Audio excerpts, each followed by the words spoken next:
अस्सलामुअलैकुम, आप देख रहे हैं बोल न्यूज़ और मैं हूं आपके साथ अनम जुल्फ़िकार और मैं हूं सादिया सैम। हेडलाइंस आप जा चुके हैं, करते हैं बाकायदा आगाज। सबसे पहले खबर आ रही है शहर कायद से, जहां कातिल ट्रैफिक के वार जारी हैं। बल्दिया टाउन में वाटर टैंकर ने बुजुर्ग शहरी को रौंद डाला। नॉर्थ कराची और लियाकताबाद में भी 2 फर्द जाँ बहक हुए हैं, जबकि रवां साल ट्रैफिक हादसात में 300 से ज़ायद जानें चली गई। कराची में जानलेवा ट्रैफिक हादसा, इंतजामी दावे धरे के धरे रह गए। रवां साल 300 से जायद मासूम जानें चली गईं। बल्दिया टाउन में वाटर टैंकर ने बुजुर्ग शहरी को कुचल दिया।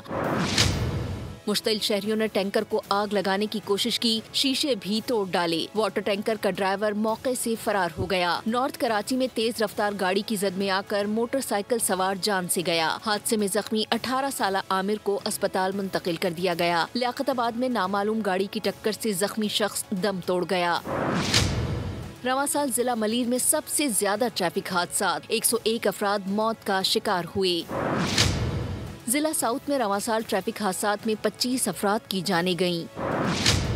जिला सिटी में 2 नौजवान, जिला वस्ती में 41 अफराद, ईस्ट में 40, कोरंगी में 31 और जिला किमाड़ी में 63 अफराद ट्रैफिक हादसात में जान से गए।